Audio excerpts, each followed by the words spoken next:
Huwag po tayong magsasawa po na palakpakan po ang ating Diyos na buhay.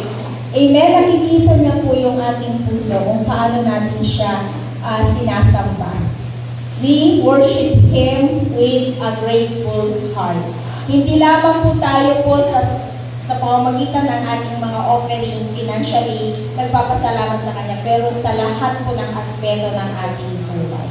Amen po ba? So, tayo po ay tumayo at tayo po ay magpasimula na sa ating gawain. Tayo po ay manalangin at tayo po ay ililid po ni Pastor Venus.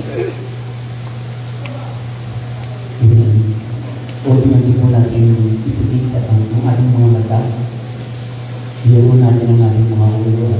Magpasalamat tayo na mula sa ating mga puso. Hallelujah, Lord. Pasalamatan natin ang Diyos sapagat siya ay mabuti. Pasalamatan natin ang Diyos sapagat siya ay nananatili magpakailanman. Pasalamatan natin ang Diyos sapagat siya ay tapat sa kanyang mga pangako. Pasalamatan natin ang Lord sapagat hindi tayo iniwan at pinapabayaan. Pasalamatan natin ang Lord sa lahat natin kailangan at kaniyaya. Let us continue to praise and worship the Lord from our heart. Hallelujah. Hallelujah. Salim-salim mo po, Panginoon, ang aming mga puso. Oh, Jesus. Hallelujah. Wonderful Father. Thank you, Lord, sa patuloy na paglilinis mo sa amin sa bawat nagagawa ng pagkakamali at kasalanan sa aming kapwa at higit sa iyo, Panginoon. Narito ang aming puso, Panginoon. Ito yung daluyan ng aming pagsabit ng mabuting bagay na nagmula sa iyo, Panginoon. Linisin mo kami, Panginoon. Salamat po sa aming Panginoong Kristo na nabako sa krus ng Kalbaryo at dahil sa kanyang dugo, kami ay malinis at linis ng breath. Thank you, Father. We worship you, Lord. Sambahin natin ang Panginoon. Magbigas tayo ng pasasalamat sa Lord. Hallelujah, hallelujah. We worship the Lord from our heart, O God. Sinasamba ka namin ang pinapupurihan ka namin ng buong puso, buong isip at buong kaluluwa, Panginoon. Napakabuti mo, Diyos. Sa umagang ito, Panginoon, kailan lang po ay hindi namin tatapusin at hindi matatapos ang pagbigay namin ng pagsamba at papuri parangal sa iyong dakilang pangalan, Panginoon. Lord, samahan mo po ang aming pagtitipon. Salamat sa presensya na siyang mangunguna sa amin sa programa na aming ginawa. Lord, alam namin na hindi mo kami pababayaan simula sa opening prayer hanggang sa closing prayer, O God. Pagpalain mo po ang bawat tatayo sa iyong harapan. Lalo na po yung magdadala ng mabuting balita na magbibigay sa akin ng inspirasyon, kalakasan, encouragement o pagpatuloy kami mabuhay sa mga salita mo araw-araw. Pagpalain mo ang manguna sa pagpapaawit, Panginoon. Pagpalain mo ang mga musician, Lord. Pagpalain mo lahat na maglilingkod ngayon, Panginoon. Ikaw ang mapapurihan. Ikaw po ang mataas. To God be the glory.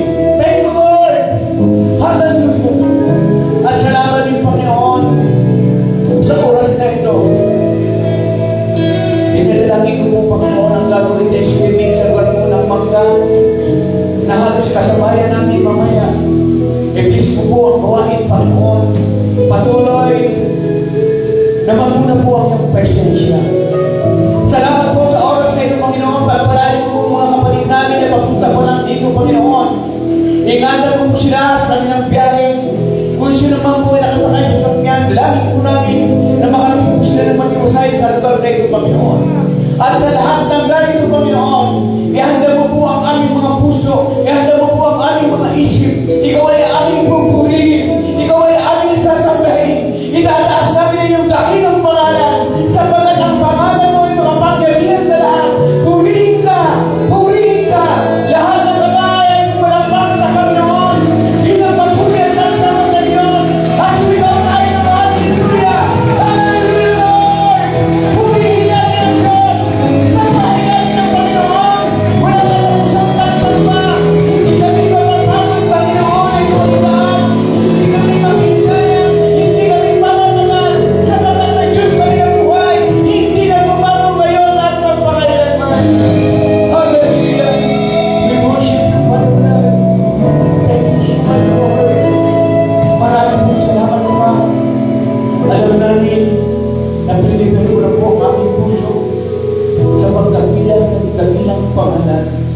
Alam namin, Panginoon, na inahanda mo na po ang aming mga labi at ang aming mga isip upang sa aming pagpupunta sa iyo ay maging karapat-dapat.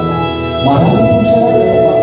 Sa iyo ang pagpuli, ang lahat ng ito ay ibalik namin sa tanging pangalan ni Jesus. Amen.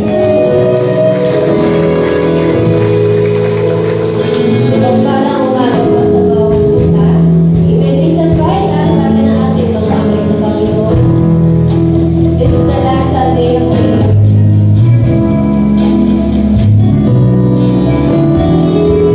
Isipin natin kung ano yung mga many experiences natin this year, whether it may be good or bad. We still give thanks to God.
and also for you.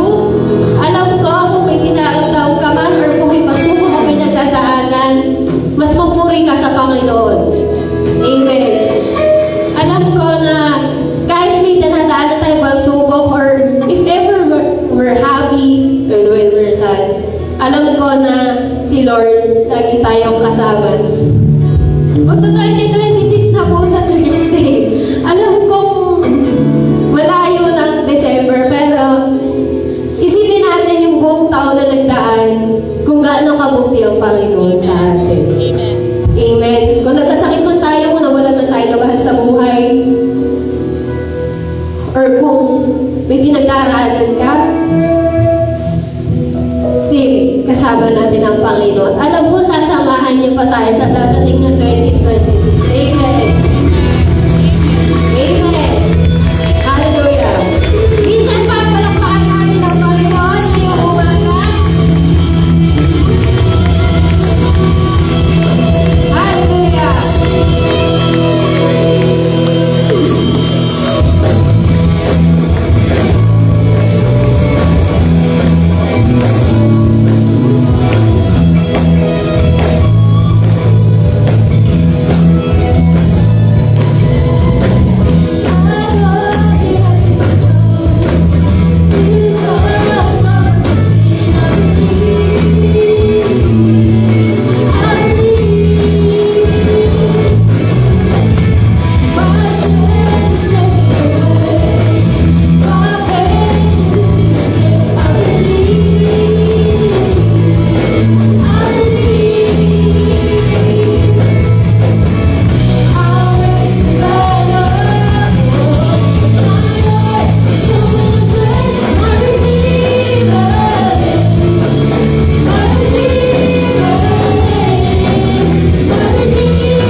daw yung ating pinagdadaanan, papurihan natin ang ating Panginoon. So isang malakas ulit na palakpak para sa Panginoon.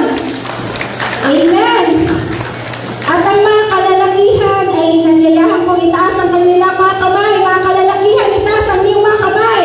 Ayan, nakikita yung mga kamay na yan. Dahil bukas, yung kamay na yan ay gagamitin natin sa pagbabaklas po ng ating mga dekorasyon at pagbubuhat, paghahakot ng ating mga gamit patungo ulit po sa ating chapel. Amen po ba? Lahat ng kalalakihan narito bukas. Umaga po ha, huwag hapon. Wala kayong aabutan. So bukas po ng umaga, mga kalalakihan, be here para tayo po ay tulong-tulong na maghakot ng mga gamit patungo po ulit sa chapel, sa taas. Amen? So next Sunday, ang gawain natin ay doon na po sa chapel. Baka yung iba pupunta rito, wala po rito gawain. Doon na po tayo sa chapel. Amen po ba? So tuloy-tuloy ang ating gawain. Tinatawagan ko po ang ating kapatid, Brother Yuri Santiago, para po sa ating offering, tithes and offering.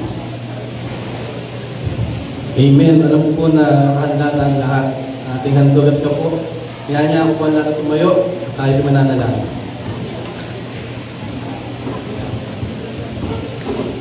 Tayo pumikit at yumuko. Yes, Lord, dakilang Diyos, Ama naming makapangyarihan sa lahat. Tunay nga po na Ikaw lamang po ang Diyos na walang katulad at hindi nagbabago, Panginoon. Lubos po, Panginoon, ang aming pasasalamat, dakilang Diyos, sa walang hanggang kabutihan at biyaya, Panginoon, na patuloy mong ipinararanas sa aming mga anak mo, dakilang Diyos. Kaya nga po, Ama, sa umagang ito, Panginoon, taos puso kami nagpapasalamat na Ikaw ang patuloy na gumagabay at nag-iingat sa aming Panginoon.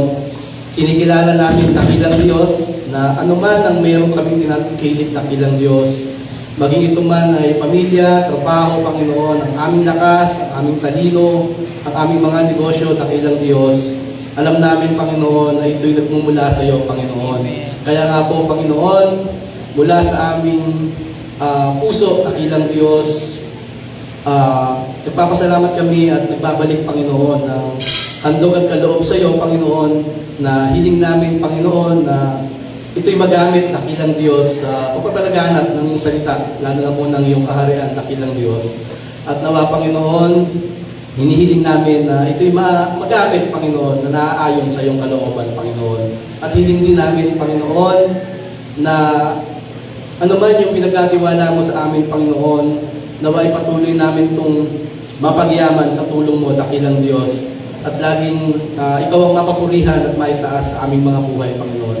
Maraming pong salamat, Panginoon. Patuloy kang maluwalhati at maitaas sa buhay ng bawat isa, Panginoon. Salamat po sa pangalan lamang ng aming Panginoong Jesus. Amen.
Praise God. Inanyayahan ko po ang lahat na magsitayo at buksan po natin ang ating banal na aklat. Sa aklat po ng Lumang Tipan,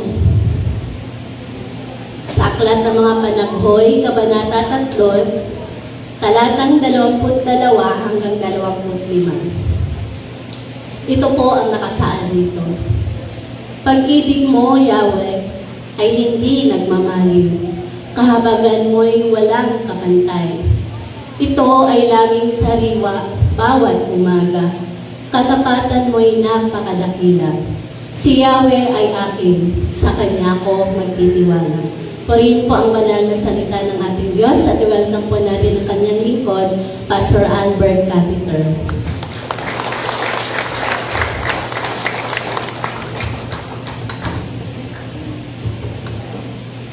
Dahil po yung manalangin, pwede po natin po ang ating mga ulo, pikit ang ating mga mata. Tanda ng ating respeto sa ating Diyos na buhay. O aming Diyos na buhay, makapangyarihan sa lahat. Kami po ay nagpapasalamat sa muli namin pakikipag-iig sa inyong banal na presensya sa mga ganito.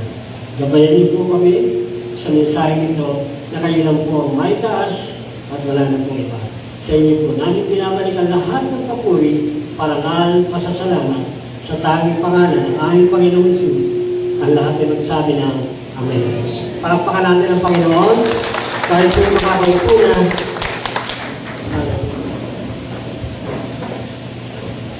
Magandang umaga po sa ating lahat. Are we blessed? Are we blessed? Amen. Hallelujah. Ang topic po natin ngayong umaga is about gratitude. Kung paano yung gratitude yung ating tema, yung heart of gratitude, itutuloy ko lang sa umaga ito, gratitude for God's faithfulness. Sa buong taon ng 2025, from January up to December.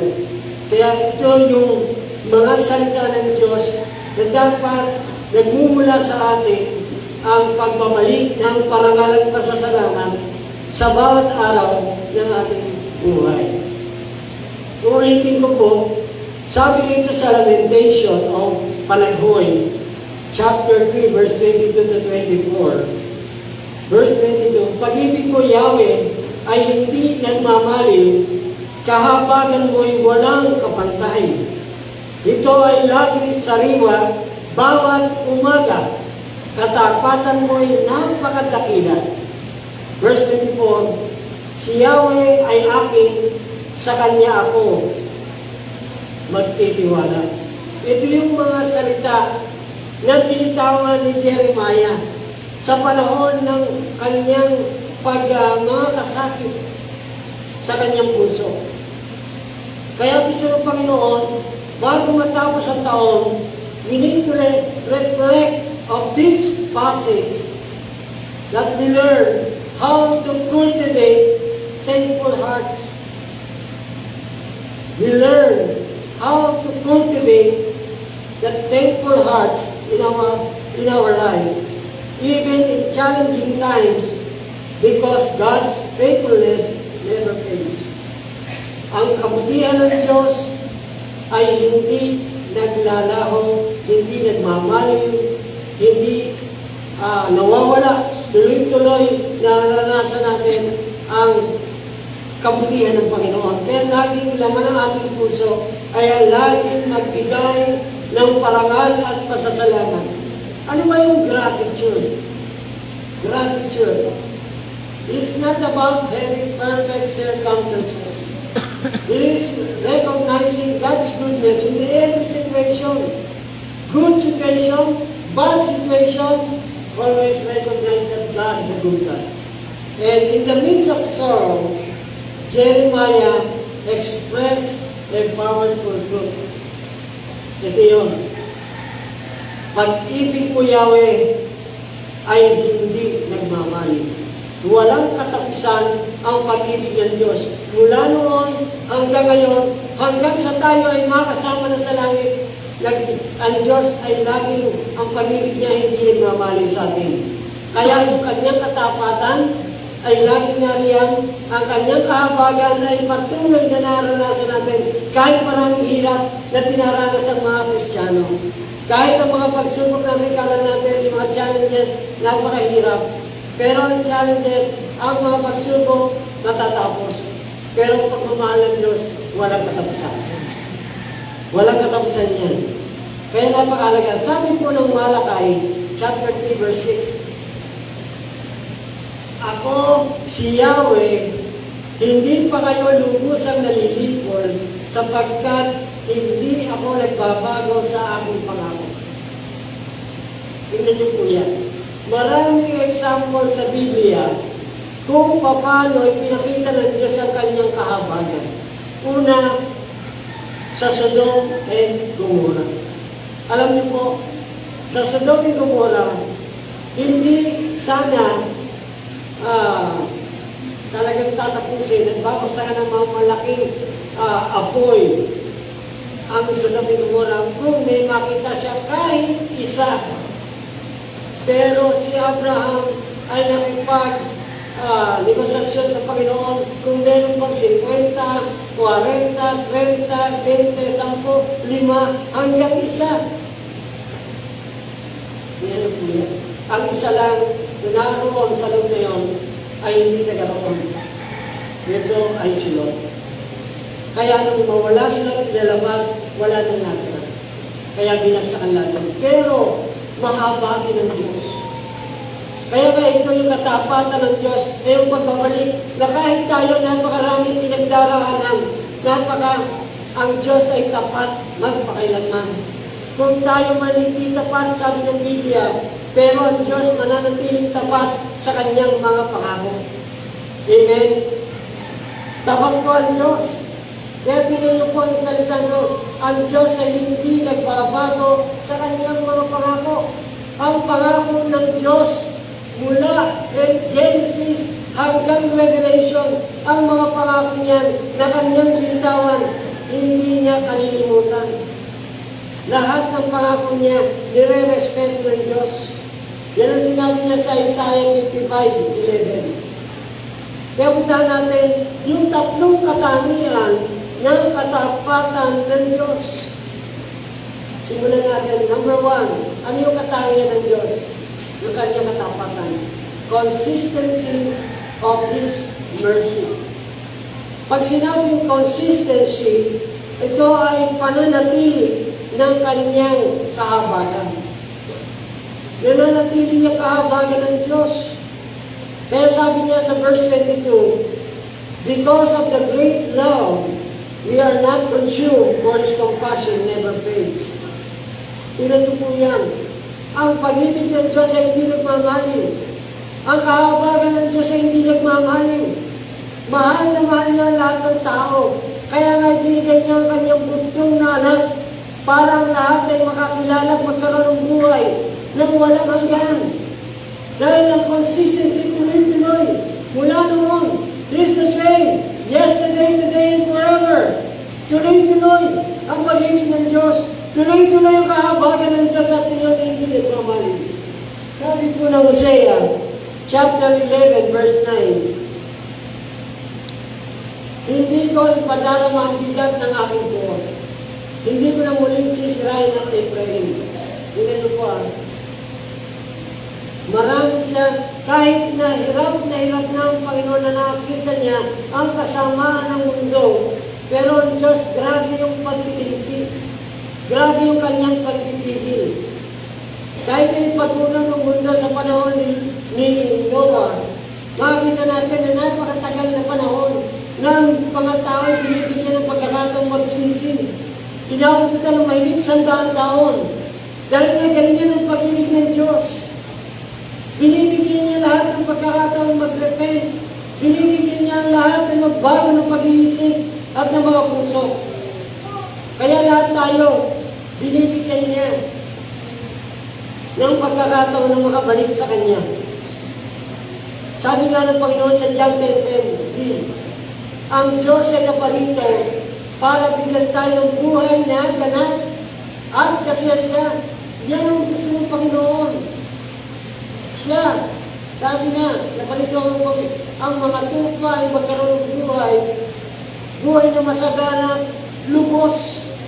Kaya kailangan natin makita ito na ang Diyos ay naparito para bigyan tayo ng buhay na ganap at kasiyasiya. Kahit tayo dumaranas ng maraming pagsubok, pero hindi natin napapansin, hindi natin namamalayan na ang Diyos ay laging kasama natin sa bawat pagsubok ng ating mga buhay.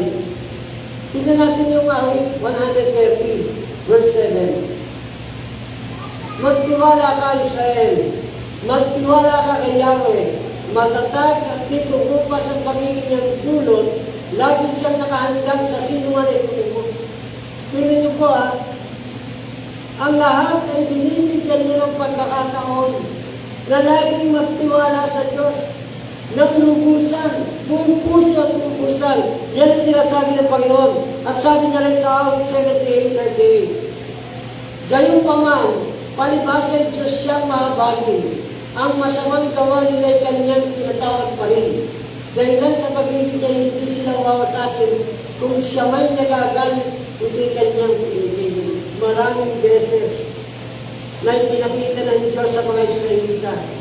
At pinapakita rin sa atin, kung marami man tayong kasawayan, kung marami man tayong mga pagkukulang sa Panginoon, ang Diyos ay grabe yung galing niya na pipigilan niya. Ganyan ang Diyos, mapagmahal na Diyos. Yan yung katangian niya, yung pananatili niya kanyang kahabagan. Kahit marami pa tayong mga pagkukulang, pero gusto niya makabalik tayo na makapagtiwala ng lubusan sa Diyos. Malapit nang bumalik ang Diyos. Malapit na. Ito ang laging sinasabi nila Apostol Pablo. At maraming lingkod na nagsasabi, malapit na. Dalawang bagay na dapat natin gawin sa buhay na kung paano natin maipakita rin yung pagmamahal natin sa Kanya na hindi rin nagmamahal. Number 1, thank God daily for His unending mercy. Thank God for His unending mercy. Pasalamatan natin yung walang katapusang kahabagan ng Diyos. Kahit marami tayong pagkukulang, laging magpasalamat sa Diyos. In everything give thanks because that's the will of God. Ephesians 5:20. Yan ang gusto ng Panginoon. Laging magpasalamat. Kaya nga ang ating tema, a heart of gratitude. Pusong mapagpasalamat. Pusong mapagpakumbaba. Pusong laging gustong sumunod at maglingkod sa Diyos. Kahit no matter what. Kahit anong pa sitwasyon. Kahit anong pa, walang kondisyon. Maglilingkod ako, kung meron ganito, baka naman. Hindi ganun ang paglilingkod. Ang paglilingkod, meron o wala, maglilingkod sa Panginoon. Amen? Number 2, remember that His love sustains you through every trial. Remember that His love sustains us through every trial. Kahit anong trials meron tayo, ang nagsusustain sa atin. Kaya ngayon, matatapos na ang 2025, papasok ang 2026, sinusustain tayo. Amen. Ang Diyos ay gumagawa ng lahat ng magagandang bagay, kahit na nakikita natin parang pangit ang mga nangyayari. Pero huwag natin pasalamatan ang mga trials na dumarating. Ang pasalamatan natin yung solusyon na ginagawa ng Diyos sa araw-araw sa ating mga buhay. Amen. Amen. Amen. Hallelujah. Palakpakan po natin ang Panginoon. Number 2, the certainty of His provision. Ano yung katiyakan ng kanyang pagpapala, ng kanyang pagsupply, pagtustos, paglaan. Ito yung tatlong kahulugan ng provision ng Panginoon. Yung paglalaan ng Panginoon, pagtustos ng Diyos, at pagreserva. the certainty of His provision. Ito po, tiyak ang provision ng Diyos. Nung tayo makakilala, kaya nga sabi ng Panginoon, napalito ako para bigyan kayo ng buhay na ganap. At kasi siya, ibig sabihin, complete provision ng ating Panginoon. Sabi niya sa Philippians, needs. Lahat ng needs natin, physical needs, emotional needs, financial needs, spiritual needs, lahat kayang i-provide ng Panginoon. Natitiyak natin ang Diyos nung tayo maging anak niya. Kahit may pagkukulang pa tayo, pero dahil pinangako niya, tapat ang Diyos sa kanyang mga pangako. Kaya kala natin, hindi natin ina-expect yung mga darating ng blessing. Na kahit may pagkukulang, bakit dumarating? Kahit may pagkakamali, dumarating. Kasi nga hindi na pwedeng bawiin ng Diyos ang kanyang mga pangako. Tapat ang Diyos sa kanyang pangako, hindi bitawan. Totoo pong salita ng Diyos, mapanghahawakan natin. Kaya nga lahat ng nananalig sa salita ng Diyos, kaya men shall not live by bread alone, but by every word proceed from the mouth of God. Yan ang Panginoon. The provision of food and water is essential. Kaya lahat ng kailangan natin, pagkain, tubig, lahat ng ating mga dinaramit, ang Diyos ang nagpo-provide yan. Kaya nga ang mga Israelita, sa panahon na nilabas sila sa Egypto at nandun sila sa ilang, ano yung ginawa ng Panginoon sa kanila? Yung provision ng Panginoon, dahil inilabas niya, bibigyan niya ng pagkain, hindi niya hayaan magutom. Kaya binigyan niya ng mana, binigyan niya ng quail, mga pugo, binigyan niya ng tubig, na kahit mabait, dahil nga sa sobrang reklamo ng mga lingkod ng Diyos, ng mga tao Israelita ng araw. Tayo, Israelita, by faith, na kailangan, minsan may mga mapait na naranasan tayo, yung mga tubig. Pero ang Diyos ay nagpo-provide, dahil nga ito ay napalo din na 2 beses na dapat isa lang. Ang gusto lang ng Panginoon, pagtitiwala. Ganun din ang sinasabi ng Panginoon kay Moses, magtiwala ka, isang palo lang. At dahil nakita mo 2 palo, hindi mo ako pinagtiwalaan. At pinakita mo, hindi ka makakapasok sa promised land. Yan ang Diyos. Tapat sa kanyang salitang binibitawan. Kaya ang Diyos ay mahabagin. Ang Diyos ay lahat ay magpo-provide sa lahat ng bagay. The law has a provision for an emergency situation. The law, ang batas. Kaya nga ngayon, pag ang tao nangangailangan ng pagkain, nagkakaroon ng ayuda. Sa panahon ng mga Old Testament, may ayuda na. Hanggang ngayon, nagagamit yung ayuda sa bawat barangay. Kaya akala nyo, ngayon ang ayuda. Noon pa yun. Yung unang panahon. Kaya, sa panahon, sa kalibigan, na sitwasyon, laging ang Diyos ay nariyan para bigyan tayo ng ayuda. Hallelujah. Sabi po dito sa ating binasa, verse 23, they are new every morning. Laging ang Diyos ay bago. Bago lagi ang kanyang pagmamahal. Laging bago yung kanyang ginagawang pagmamahal sa atin. Lahat ng anggulo ay pinapakita kung gano'n may pakita yung kanyang pagmamahal. Ito ay laging saliwa bawat umaga. Katapatan, Noy, napakadakila. Ito ay lahat ay puro pagdakila sa Panginoon. Sabi po ng Exodus 34 verse 6, si Yahweh ay nagdaan sa harapan ni Moses. At sinabi niya, akong si Yahweh ay mahabagin at mapagmahal. Tingnan po siya ay babanggit nito ang ating Panginoon. Siya ay mahabagin at mapagmahal.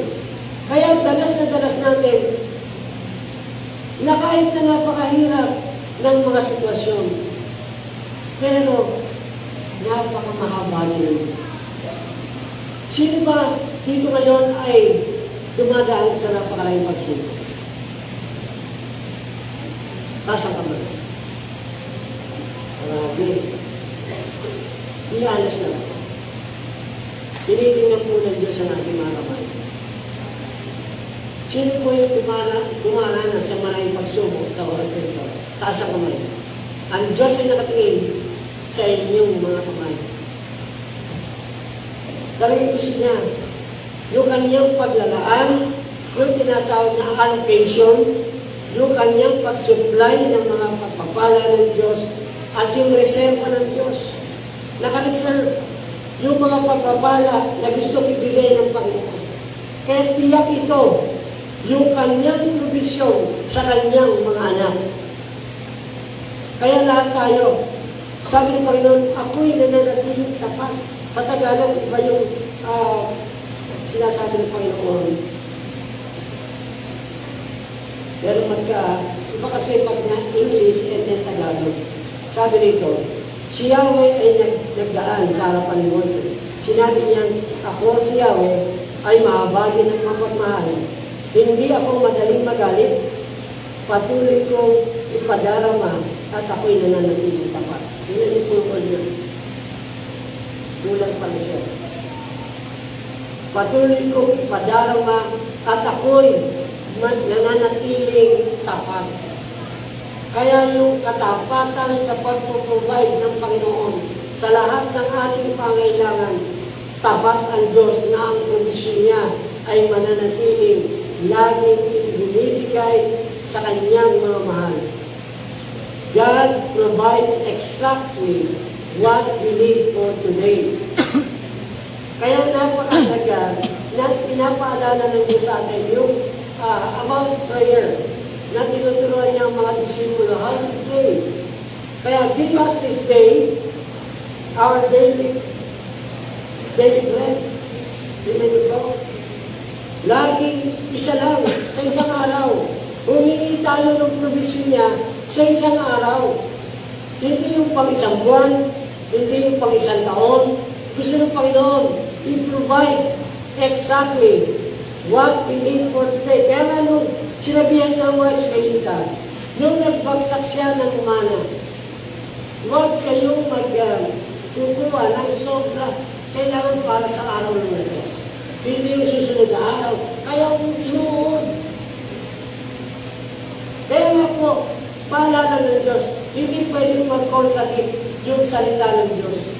Kaya kailangan pag humingi tayo sa Diyos, yung para sa araw ng nato. Yung para sa araw ng bukas, bahala na ang Diyos nun.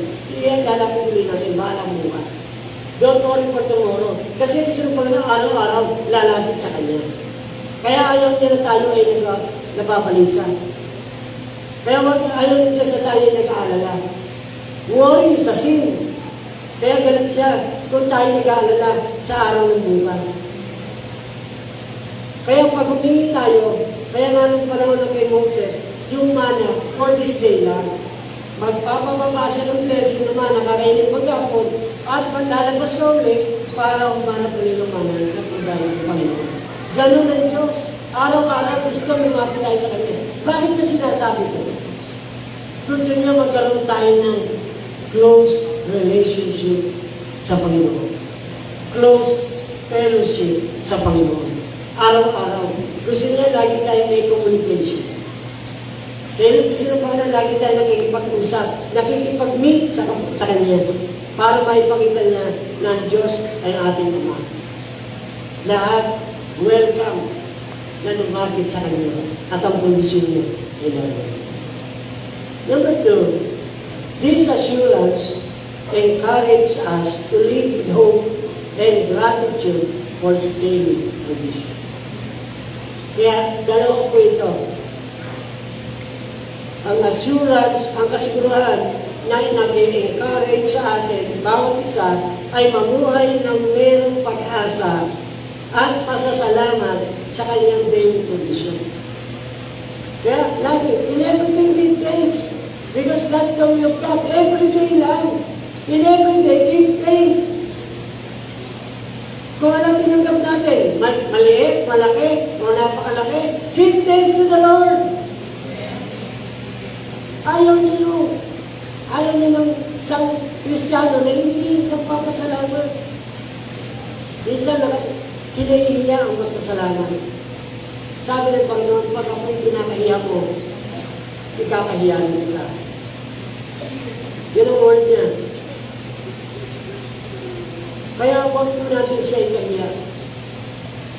Kahit maliit lang na pasasalamat na nagmumula sa kabuturan ng ating puso, sabihin natin, lalo na pag-araw ng Biyernes sa bulok. Kaya kapag tayo ay nagpapasalamat, pag naiiya tayo, lagi tayo lumapit sa Diyos, araw-araw. May tatlong bagay, 3 things to do in our life for His provision. Number 1, look for God's new mercies each day. Look for God for new mercies each day. Kailangan yung bagong kahabagan ng Diyos. Kasi araw-araw may trials tayo. Kaya kailangan natin lumapit sa Diyos. Hindi lang sa pagkain. Hindi lang sa mga dinaramin. Hindi lang yung trials sa pamilya. Hindi lang sa mga sitwasyon sa buhay natin. Ano man yun. Look for God. New mercies each day. Araw-araw. Number 2, approach every morning with a grateful heart. Laging kausapin ng Diyos. Bawat umaga, pagising pa lang, Lord, thank you. Salamat, Lord, sa panibagong buhay. Lord, salamat nagising pa kami dahil mayroon kang purpose kung bakit ako nagising. Yun ang maganda eh. Yun ang gusto ng Panginoon. Close friendship. Kahit kami, kahit ako, may mga pinagdaraanan kami. We approach God. We approach God. The Lord, tulungan niyo kami. Tulungan mo po ako. Ito yung sitwasyon namin. Kahabagan niyo kami, Panginoon. Kaya hindi ko lang ito pinipreach. Kailangan buhay natin. Approach God every morning with a grateful heart. Number 3, trusting in His provision. Trusting in His provision. Magtiwala sa Kanyang pagtustos, pag-supply. Sabi ng Panginoon sa Hebrews 4:16, huwag at to believe, lumapit sa mahabaging presensya ng Diyos, sa mahabaging trono ng Diyos. Sa panahon na kailangan natin ng gabay, ang kalinga, ang tulong, nariyan ang Diyos. Amen? Ang gusto lang niya, magtiwala sa Kanyang provision. My God! Kaya nga bakit sinabi sa Philippians, my God, gusto niya, angkinin mo ang Diyos at aangkinin ka ng Diyos. Kung mahal mo ang Diyos, mamahalin ka ng Diyos.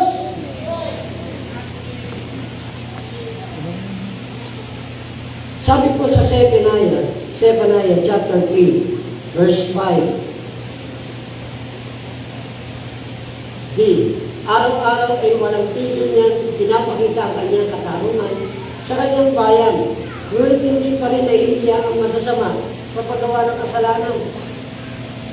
Ganyan po.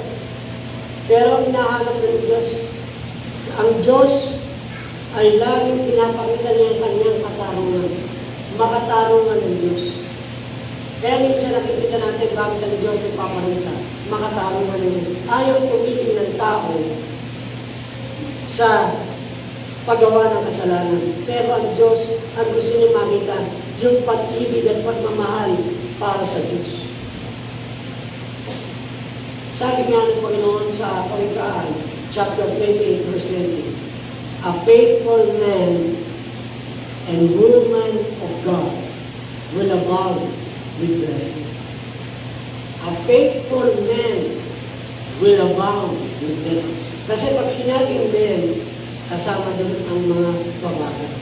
A faithful man and woman of God will abound in blessing. Kaya kung tayo mananatiling tapat, dahil ang Diyos tapat sa kanyang provisyon, tiyak ang kanyang mga provisyon. Sabi ng Panginoon sa 2 Chronicle 16:9, ang Diyos ay tapat. Tinitingnan niya ang mga mabuti, mga matuwid, at mga masama. Tinitingnan niya. Lalo na natutuwa siya. Kaya ano ang Malakay chapter 3, verse 16 to 18, makita niya, yung mga nag-uusap tungkol sa Panginoon, yung lahat na gumagawa, sabi niya, kilala ko ito eh. Kilala ko yan. Yung mga nag-uusap niya para sa akin. Sabi niya, ihiwalay niya, ibubuhat niya, ipapakita niya kung mga taong naglilingkod, na nagmamahal, at yung mga taong hindi naglilingkod. Ganyan ang Diyos. Kaya mas grabe ang ginagawa niyang pag-supply ng mga pangailangan, lalo na sa mga naglilingkod sa Panginoon. Kaya nga tayo, ang paglilingkod, tatlong bagay lang. Requirements. Number 1, sa paglilingkod, tatlo lang. Humility, na kailangan manatili. Humbleness. Number 2, unity. Unity. Hindi man mahusay ang kasama, pangit man ang ugali na kasama, maayos man, unity pa rin. Number 3, obedience in the power of the Holy Spirit. Obedience. In the Spirit, hindi sa flesh. Kasi pag obedience in the flesh, kapag okay lang, nasa kondisyon ka, okay ka. Pero pag hindi ka okay, hindi ka susunod. Humility in the Spirit, unity in the Spirit, and obedience in the Spirit. Yan ang ipapakita na talagang ipapibigay ng Diyos ang talagang katiyakan ng kanyang provisyon sa lahat. Walang palya po yun. Tiyak po yan. Number 3, the confidence of His faithfulness. Ang kumpiyansa natin sa ating Diyos na talagang tapat. Hindi siya nagsasawa sa paggawa ng lahat ng mabuti. Confidence. Sabi ng verse 23, great is your faithfulness. Ito yung sinasabi ng Panginoon. Hebrews 13:8. Jesus said, He is the same yesterday, today, and forever. Siya ang Diyos noon, ngayon, at magpakailanman. Kaya mararanasan natin yung kanyang kahabagan, naranasan natin ang kanyang provisyon, at naranasan natin lagi ang pagsama at hindi nagmamali ng pag-ibig niya. Ang katapatan ng Diyos ay napakadakila. Nakakasiguro tayo sa kanyang katapatan. Amen. Tayo po, nakakasiguro po tayo sa katapatan ng Diyos. Dapat po ba ang Diyos mula nung tayo maging Kristiyano hanggang sa ngayon? Palakpakan natin ang Panginoon.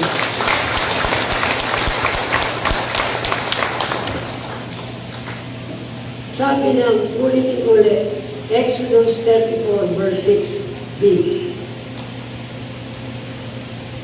Hindi ako madaling magalit. Patuloy kong ipadarama ang aking pag-ibig at ako'y nananatiling tapat. Hindi ako madaling magalit. Ang Diyos hindi madaling magalit. Nararanasan po natin ito. Yung sinasabi ko ito. Dahil ito napatunayan ko yan. Patuloy kong ipadarama ang aking pag-ibig at ako'y nananatiling tapat. Nakita nyo, binibigyan tayo. Kaya ang Diyos nagbibigay ng mahabang pasensya. Long patience. Ito ang karakter ng Panginoon. Kahit na si Jeremiah, sabi nito, Jeremiah boldly declared, God's faithfulness ay in the midst of pain. Kahit siya, maraming naranasan. Kung ano-ano ang naranasan niya, kaya binansagan siyang the crying prophet. Tayo ba? Kung isisilid natin sa baso, nalalagyan ng takip, marami na kayang masisilid doon sa baso natin, yung mga luhang pumapatak sa ating mga mata. Marami tayong pagluha. Amen. Yung iba, wala nang may luha. Naglalagay na lang ng ang patak. Ako, maraming beses ako nalagay na umiiyak. Pero ang Diyos, kapag umiiyak ang lalaki, hindi po pahit yun. Okay po yun sa Diyos. Kasi sabi, lalaki ako, hindi ako iiyak. Hindi po yun. Hindi ko nakikita yung pagkalalaki sa pag-iyak. Pag hindi umiyak, lalaki kasi ako. Hindi. Umiyak tayo sa Diyos. Ang Diyos ay madaling. Yung alay pag nakikita niya, nalulungkot ang Diyos. Ang Diyos nananalangin din sa atin kapag tayo ay nasa mga pagsubok. Tinutulungan tayo. Gumagamit siya ng mga tao. Gumagamit siya ng mga bagay para ikagalak natin. Yan po ang Diyos. God's promises never fails. Ang pag-ibig ng Diyos ay hindi nagmamaling. Kailangan meron tayong confidence na gano'n. Na ang pag-ibig ng Diyos ay hindi nagbabago kailanman. Hindi nagbabago yung katapatan ng Diyos sa buhay natin. Pinabayaan po ba tayo ng Diyos? Nung naranasan ang COVID-19, pinabayaan ba tayo ng Diyos? Di ba po, hindi. Yung iba nga, mas tuwa pa yung mag-COVID. Yung ngayon, yung iba nagtatabaan pa. His character remains steadfast. Character po ng Diyos yan. Yung pagiging mahabagin. Yung pagiging tiyak ang kanyang kondisyon. Kailangan yung confidence. Our hearts overflow with gratitude even during life storm. Kahit tumaranas tayo ng maraming bagyo sa buhay,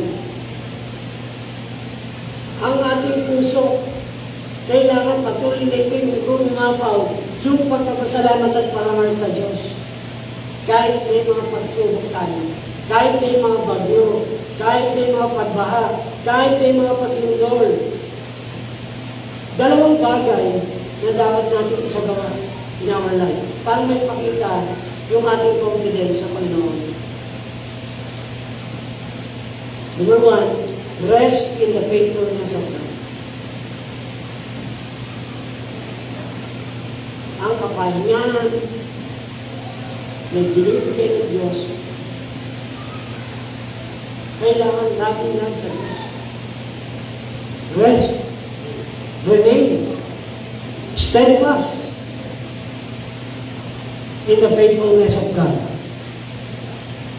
Number two, cultivate gratitude by trusting His unchanging character and promises. Cultivate. Laging dagdagan.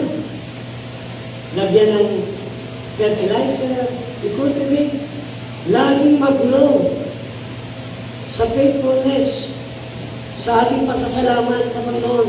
Trusting, magtiwala sa hindi nagbabagong karakter ng Panginoon na ang kahabagan ng Diyos at ang mga pangako niya ay nanatili magpakailanman.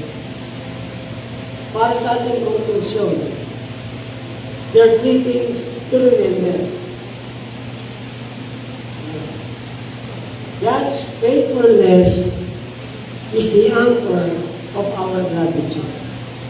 Ano yung anchor? Hindi po ito palaman. Ito yung nagbibigay ng yung lagi ka naka-angkla. Yung parang sa barko, sino yung nagbabarko dito? Yan. Even in challenging seasons, His mercy and provision remain in constant. Tingnan niyo po in challenging seasons, sa panahon na masyadong grabe, nasa challenge. Ang kanyang kahabagan, ang kanyang pagpapala o pagsusupply, remain constant. Tuloy-tuloy. Pag sinabing constant, consistent, tuloy-tuloy na ginagawa ng Diyos, kahabagan niya araw-araw. Yan ang dapat alalahanin natin. Number 3, be thankful to Him. Laging magpasalamat sa ating Diyos na buhay. Amen? Palakpakan po natin ang Panginoon.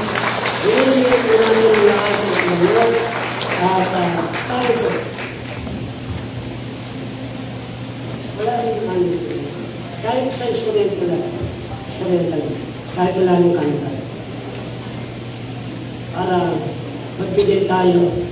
Piling natin ang bawat isa na lagi be thankful here, be thankful sa Diyos araw-araw. Ngayon, gawin na natin ngayon sa araw na ito, sa pagtatapos ng taon at sa lubog natin ng bagong taon.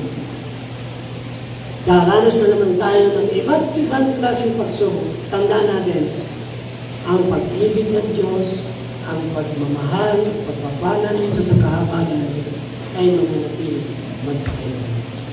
Sige po. Hallelujah. Magbanggit na po tayo ngayon ng mga pasalamat. Kung ano man yung mga hindi natin ay pasalamat sa Panginoon. Last Friday. Ngayon, time na sabitin natin sa Panginoon, ano yung mga gusto niyong pasalamatan sa Diyos na hindi niyo pa nabanggit, banggitin natin ngayon. Habang tumutik ang instrumento, hallelujah. Sige po. Hallelujah. Pasalamatan po natin ang Diyos. Open our mouth. Bigay thanks unto the Lord. Oh, hallelujah. Oh, we worship you. We praise you, God. Thank you all to all your provision. Thank you, Lord, for all the strength. Thank you, Lord, for the blessing. Lahat ng pinagkatiwala niyo sa amin.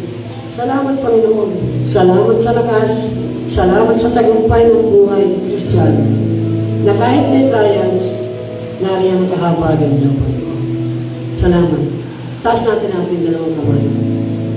Lord, nakikita niyo po ang mga kamay ng inyong mga lingkod sa umaga nito.